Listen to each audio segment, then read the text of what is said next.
ഓരോ തെരഞ്ഞെടുപ്പ് കാലമാകുമ്പോഴും ഏത് മുന്നണിക്ക് അനുകൂലമായിട്ടാണ് കാറ്റ് വീശുന്നത്, അതിനനുസരിച്ച് മറ്റ് മുന്നണികളിൽ നിന്ന് ആ മുന്നണിയിലേക്ക് ചേക്കേറാനുള്ള ഒരു താല്പര്യം പല ഘടകകക്ഷികൾക്കും ഉണ്ടാകാറുണ്ട്.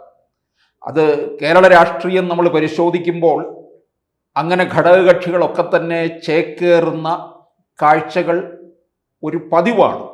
ഏറ്റവും അവസാനം വന്നിട്ട് 2021 UDF നിലനിന്നിരുന്ന ജോസ് കെ മാണി കേരള കോൺഗ്രസ് വിഭാഗം LDF പോകുന്നതാണ് കണ്ടത്. 2021 മുതൽ പല ചർച്ചകളും കാര്യങ്ങളും ഒക്കെ നടക്കുന്നുണ്ടായിരുന്നു.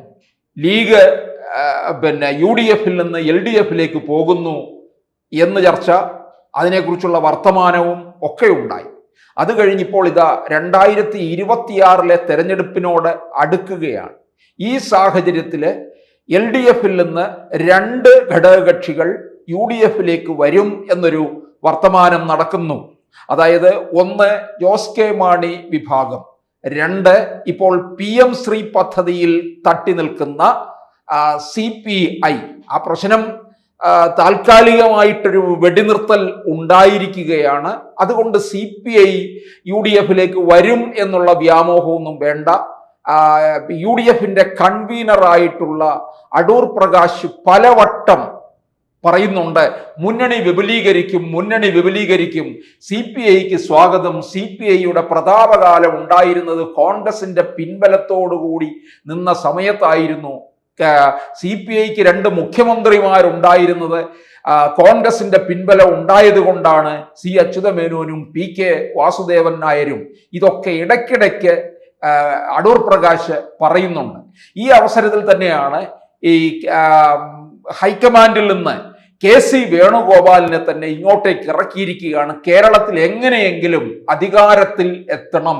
കാരണം കേരളത്തിലെ നേതാക്കന്മാർക്കിടയിൽ തന്നെ അനൈക്യമുണ്ട്.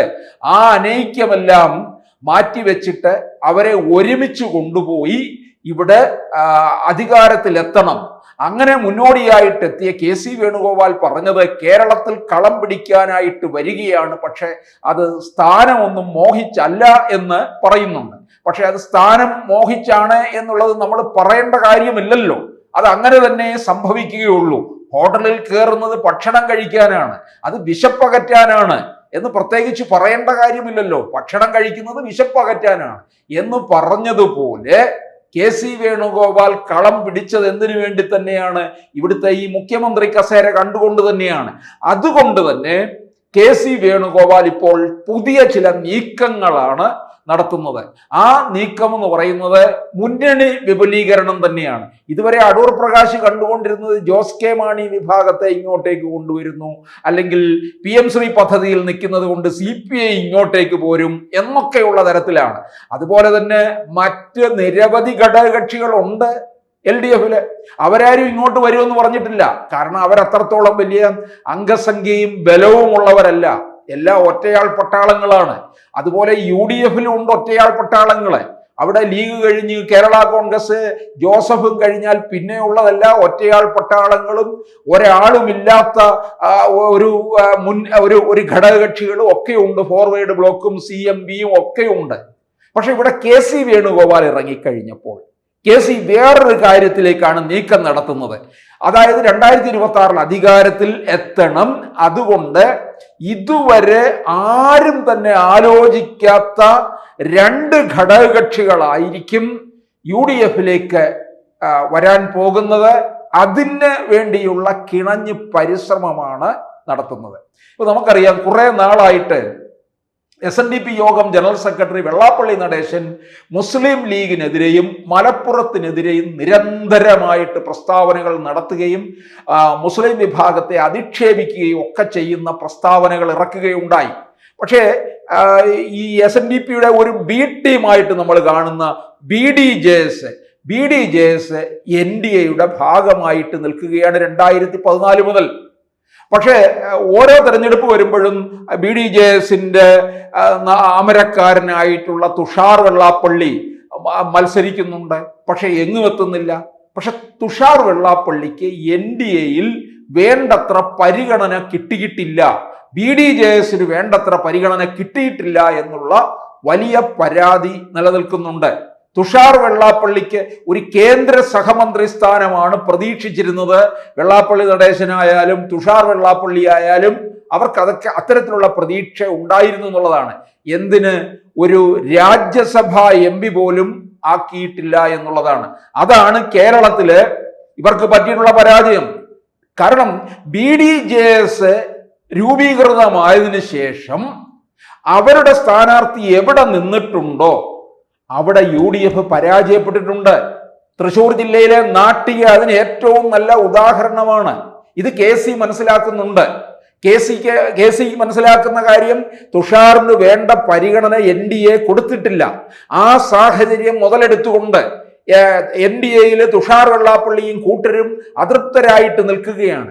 അങ്ങനെയാണെന്നുണ്ടെങ്കിൽ ഈ തുഷാർ വെള്ളാപ്പള്ളി കൂട്ടരെ UDFിലേക്ക് എത്തിക്കുക. അങ്ങനെ എത്തിച്ചു കഴിഞ്ഞാൽ വളരെ സുരക്ഷിതമായിട്ടുള്ള ഒരു മണ്ഡലം കൊടുത്ത് വിജയിപ്പിച്ചു കൊണ്ടുവന്ന് UDF അധികാരത്തിൽ വരുമ്പോൾ മന്ത്രിസ്ഥാനവും കൊടുക്കുക. അപ്പോൾ തീർച്ചയായിട്ടും വലിയ ഒരു കെട്ടുറപ്പോടുകൂടി മുന്നണിക്ക് പോകാൻ കഴിയും എന്നുള്ള ഒരു പ്രതീക്ഷയാണ്.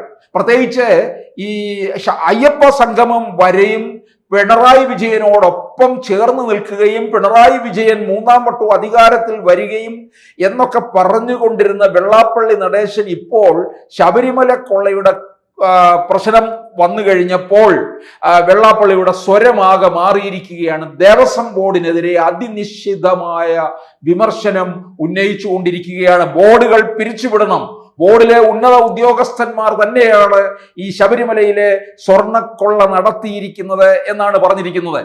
അപ്പോൾ ഈ തരത്തില് പൊതുവെ അങ്ങനെ LDFിൽ നിന്നൊരല്പം അകന്നു നിൽക്കുകയും ഇതിനോടൊപ്പം തന്നെ BDJS ഇങ്ങോട്ടേക്കും കൂടി ചേർത്ത് കഴിഞ്ഞാൽ എന്നിട്ട് മാന്യമായ ഒരു പരിഗണന കിട്ടിക്കഴിഞ്ഞാൽ തുഷാർ വെള്ളാപ്പള്ളി UDFിലേക്ക് പോരും എന്നുള്ള കണക്കുകൂട്ടലുണ്ട്. ആ കണക്കുകൂട്ടൽ അനുസരിച്ചതാണ് KC വേണുഗോപാൽ മുന്നോട്ട് നീങ്ങുന്നത്. വളരെ തന്ത്രപ്രധാനമായിട്ടുള്ള കളികളാണ് നടത്തുന്നത്.